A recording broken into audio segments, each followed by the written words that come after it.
네, 안녕하십니까. 김민준 법무사입니다. 자, 저희 오늘로 이제 공탁법 최종 정리 시간입니다. 저희가 이제 요번에 공탁법 최종 정리는 사무관 승진 2022년, 23년 요렇게 문제 20문제로 준비를 했고요. 아무래도 저희가 공탁법이다라고 하는 거는 저희 시험하고 법무사 시험하고 이제 사무관 승진밖에 기출되는 바가 없기 때문에 이제 유관 관련된 기출이다라고 한다면 여기서 이제 레퍼런스를 찾을 수밖에 없습니다. 그리고 이제 결국 저희가 법무사 시험 기출과 결국 사무관 승진 시험 기출에서 근래 최근에 좀 많이 나왔던 그런 쟁점들 위주로 그러한 지문들 위주로 준비를 해주시면 좋을 것 같습니다. 너무 오래된 지문이거나 저희가 집행법 시간도 마찬가지였지만 너무 오래된 문제거나 내지는 너무 지엽적인 파트에 대한 부분까지는 다 알고 가실 필요가 없습니다. 저희가 만점 받는 시험이 아니기 때문에 확실하게 틀리지 말아야 될 것을 틀리지 않는다. 그리고 특히 이제 공탁법과 같은 경우에는 공탁법은 기본적인 개념에 대해서 절대 놓치시면 안 됩니다. 저희가 지난번 때 이제 저희가 문제풀이 하실 때처럼 특히 이제 민사집행법은 워낙 목차가 많고 진도가 종류가 다양하다 보니까 그런 부분을 좀 이제 개인 스스로가 목차 정리하시긴 좀 어렵겠지만 공탁은 좀 다릅니다. 공탁은 목차가 많이 잡아도 10개가 안 됩니다. 그래서 한 10개 정도의 목차에 대한 것들에 대한 핵심적인 내용들과 핵심적인 지문들을 반복해서 보시다 보면 요 내용은 요 파트에서 나왔던 거지, 요 파트에서는 요런 두 문자가 있었지, 이런 것들을 이제 떠올리시다 보면은 조금 이제 공부하시기에 수월해지실 겁니다. 마지막 정리입니다, 이제. 문제 보시겠습니다. 저희 2022년 사무관 승진 공탁법 1번부터 보겠습니다. 자, 공탁금 회수 절차에 관한 설명 중 가장 옳지 않은 것은입니다. 1번. 가집행선고부 1심 판결에 기하여 판결금을 변제공탁했습니다. 자, 판결금 변제공탁했습니다. 그런데 위 판결의 채무액이 항소심에서 일부가 취소된 겁니다. 그러면 이제 가집행선고부 1심 판결은 집행권원이 되죠.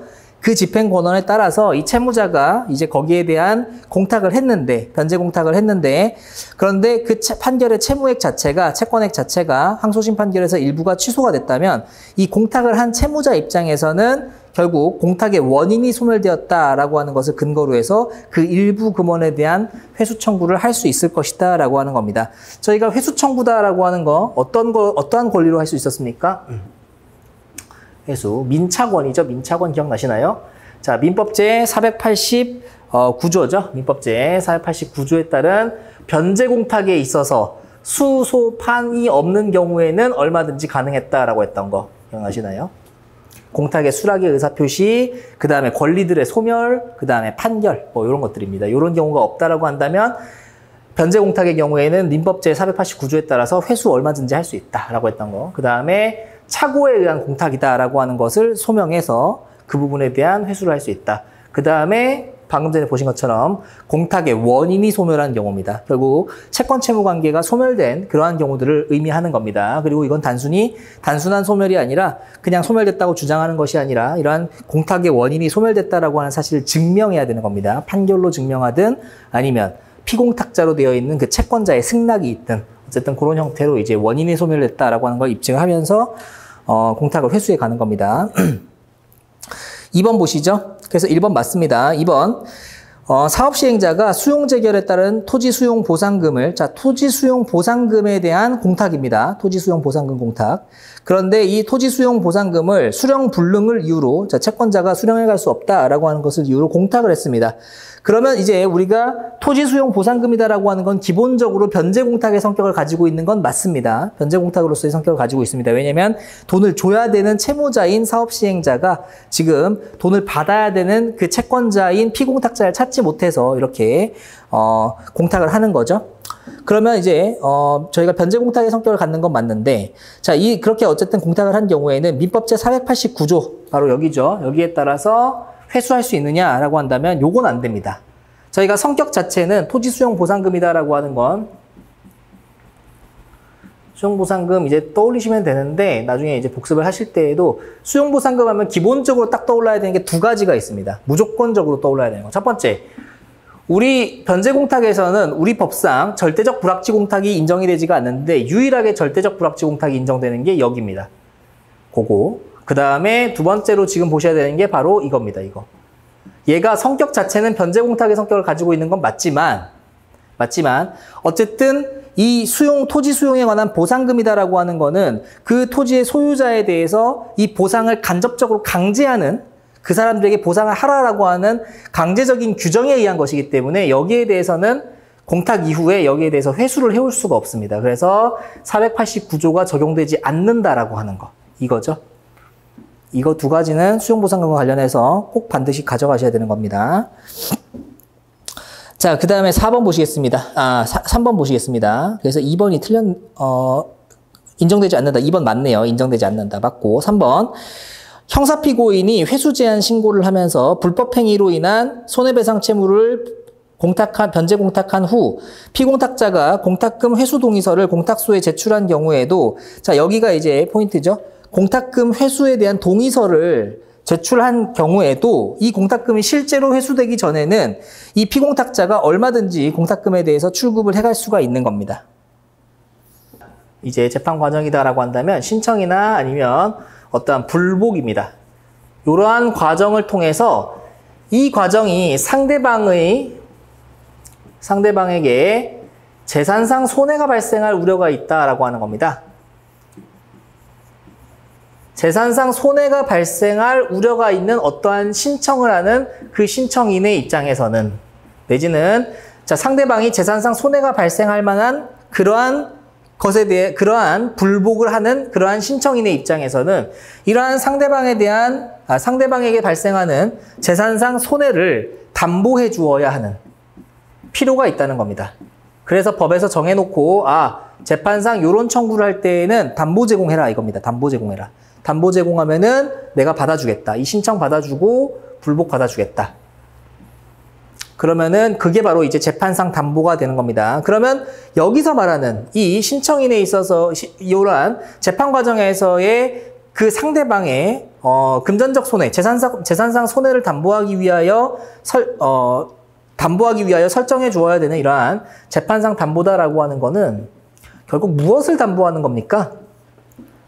결국 이러한 신청인의 어떠한 절차상에서 이러한 신청이나 불복에 의하여 발생하는 이로 인해 발생하는 겁니다. 이로 인해 발생하는 어떠한 손해가 있다라고 한다면 이 손해에 대해서 담보하는 겁니다. 그러면 여기서 이제 어떤 말이 나오냐면 당사자 간의 기초적인 채권관계. 그러니까 원본 채권을 말하는 거죠. 원본 채권을 담보하는 것은 아니다라고 하는 표현이 여기서 나오는 겁니다. 이게 이제 기본입니다. 개념적으로. 그리고 아까 전에 보신 것처럼 이 재판상 담보공탁 역시도 제3자에 의해서도 가능하다. 라는 것 정도만 한번 생각해 주시면 되겠죠. 문제 보시면서 정리하겠습니다. 1번. 가집행 선고부 판결에 대한 강제집행 정지를 위하여, 자, 강제집행 정지입니다. 자, 가집행 선고부 판결, 집행력이 있는 판결이죠. 그런데 그 집행력 있는 판결에 대해서 일단 집행 정지를 하겠다는 겁니다.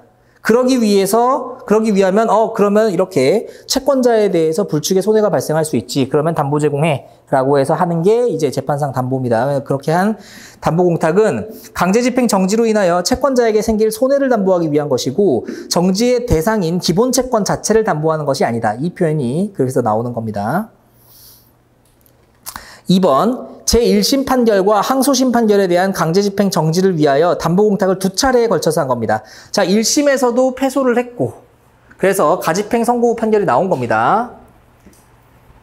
그러니까 이제 갑이 이거 가집행 선고가 나왔으니까 왠지 나 이거 집행당할 것 같다. 그러면은 일단 집행 정지 신청하면서 담보. 그랬는데 항소심 딱 갔는데 항소심에서도 또 똑같은 어떠한 집행력 있는 결론이 난 겁니다. 여기에 대해서 다시 집행 정지를 위해서 또 담보. 이렇게 담보를 2번 제공했다는 겁니다. 그래서 1심 판결과 항소심 판결에 대한 집행정지를 위한 담보공탁을 2차례 걸쳐서 한 경우에 1심에서 제공한 담보에 관하여는 항소심에서 다시 담보가 제공되었으므로 그 자체로서 담보 사유가 소멸된 경우에 해당하여 담보 취소 결정을 받아서 공탁금 회수할 수 있다? 아니다라고 하는 겁니다. 요거는. 왜냐? 어차피 이때 1심에서의 집행을 막기 위해서 너가 이 시점에서의 어떠한 집행정지에 관한 손해가 발생하는 것을 담보하기 위해서 담보 공탁을 하는 것이고, 그 다음에 항소심에서의 다시 새로운 어떠한 집행력 있는 결정에 대해서, 판결에 대해서 그것을 정지시키기 위해서, 그러면 그것을 정지시킴으로써 또다시 발생할 수 있는 또 다른 손해를 담보하기 위하여 담보를 제공한 것이기 때문에 요 담보와 요 담보는 다르다는 겁니다. 왜냐면 두 번 정지를 했기 때문에. 그래서 이제 이렇게 볼 수 없다. 3번 보시겠습니다. 답은 2번이겠네요. 3번 보시겠습니다. 본안소송에서 패소 확정된 가압류 채권자에 대하여 손해배상 청구를 하는 경우, 자, 가압류를 했습니다. 채권자가 가압류를 했는데, 갑이 가압류했습니다. 을이. 자, 갑이 을한테 가압류를 하는 이러한 가압류 같은 신청도 마찬가지입니다. 이 갑이다라고 하는 사람이 을의 재산에 대해서 아직 확정되지 않은 어떠한 채권을 근거로 해서 압류를 할 때에는 이 을이다라고 하는 상대방에게 이건 채무자죠. 이 채무자에게 불측에 손해가 생길 수 있기 때문에 이것을 담보하기 위하여 담보를 제공하는 겁니다. 그런데 본안소송으로 넘어가서 일단 담보 제공하고 가압류를 했는데 본안소송을 갔더니만 패소당했네? 그러면은 결국 을에게 발생한 손해를 배상해줘야 되겠죠? 바로 이 담보한 걸로 통해서. 그럼 도대체 여기서 발생하는 이 손해다라고 하는 것은 무엇이냐라고 하는 겁니다. 그게 이제 3번입니다. 가압류 두 번째 줄 중간. 가압류 채무자는 적어도 그 가압류 집행으로 인하여 가압류 해방 공탁금에 대한 민사법정 이율 상당의 이자와 공탁금 이율 상당의 이자의 차액 상당의 손해를 입었다라고 볼 것이다 라고 하는 겁니다. 결국 이 과정에서 보면은 을이다라고 하는 사람이 이 가압류에 대해서 해방 공탁을 했고 결국 을에게 발생한 손해는 뭐냐? 해방 공탁을 함으로써 이제 내가 이 돈을 금융 이자로서 받았으면은 얻을 수 있었던 그 법정 이율이 있는데 그 이율을 내가 그 이 돈을 활용하지 못하고 해방 공탁에 써버렸다는 겁니다. 그러면 거기에 대한 이자가 일단 손해인데 중요한 건 이 이자는 얼마만큼은 또 보전이 됐냐? 공탁을 함으로써 법에서 정하고 있는 공탁법상의 이자가 있습니다. 사람이 공탁을 하게 되면은 그 공탁금에 대해서도 이자가 붙습니다. 그래서 그러한 공탁 이자만큼은 너가 받았으니까 요걸 뺀 만큼은 너에게 손해가 될 것이다 라고 하는 겁니다. 아주 극히 경미한 돈이 되겠죠. 자, 4번 보시겠습니다. 채권자가 본안의 소를 제기함에 따라서 그 응소를 위하여 채무자가 지출한 소송 비용은 가압류로 인하여 입은 손해라고는 할 수 없다. 맞습니다. 자, 본안 소송을 제기함에 따라서 그것에 대한 응소를 하기 위하여 지출한 소송 비용은 가압류 때문에 입은 손해가 아니죠. 그런데 위 채무에 대하여 병의 가압류, 채권 가압류. 자, 여기에 대해서 이렇게 채권 채무 관계가 있는데, 자, 을의 채권자인 병이 여기에 대해서 가압류를 했다. 자, 가압류를 얼마를 했냐면 청구 금액이 1,000만 원이네요. 자, 그 다음에 채권양도 통지서가 송달이 된 겁니다. 그 이후에 순차적으로. 자, 병의 채권양도.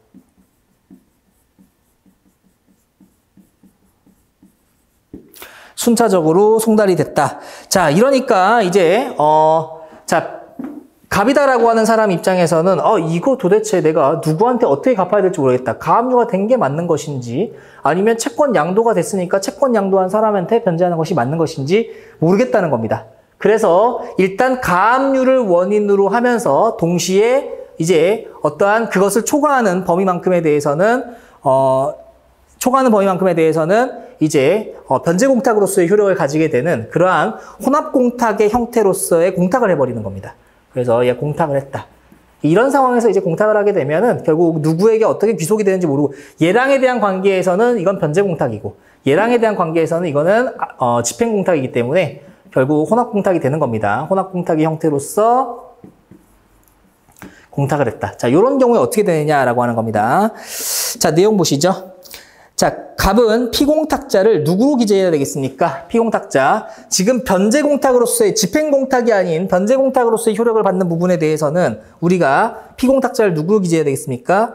얘 아니면 채권양도죠? 채권양도가 효력이 있으면 얘일 것이고 채권양도가 효력이 없으면 누구겠습니까? 얘일 것이고 이렇게 가는 겁니다. 그래서 얘는 집행 채권자에 불과한 것이지 지금 변제공탁에 있어서의 피공탁자가 누구냐라고 하는 거에 얘가 들어갈 수는 없는 거겠죠. 그래서 자, 갑이다라고 하는 사람이 변제공탁과 관련된 부분에 대해서는 채권양도가 유효하다면 얘고 채권양도가 유효하지 않다면 얘고 둘 중에 누군지 모르겠다라고 하는 형태에서의 피공탁자를 기재해야 된다는 겁니다. 자, 그러면 1번 틀렸고 2번 갑이 혼합공탁을 할 당시에 채권 양도의 효력에 대하여 다툼이 있다라는 사실이 공탁서와 그 첨부 서면에 의하여 인정되지 않는다면 공탁관은 공탁 신청을 불수리해야 된다. 이건 아닙니다. 왜냐하면 자, 효력에 대해서 다툼이 있든 없든 이런 형태에서의 지금 공탁을 하게 됐을 때에는 공탁관은 형식적 심사권밖에 없기 때문에 자, 실체적 심사에 해당하는 뭐 당사자 간의 다툼이 있다 없다 이런 것들은 판단할 여지가 없다는 겁니다. 그래서 자, 제출된 형식과 요건만 가지고 판단해서 여기에 대해서 공탁을 수리하면 될 것이다 라고 하는 겁니다.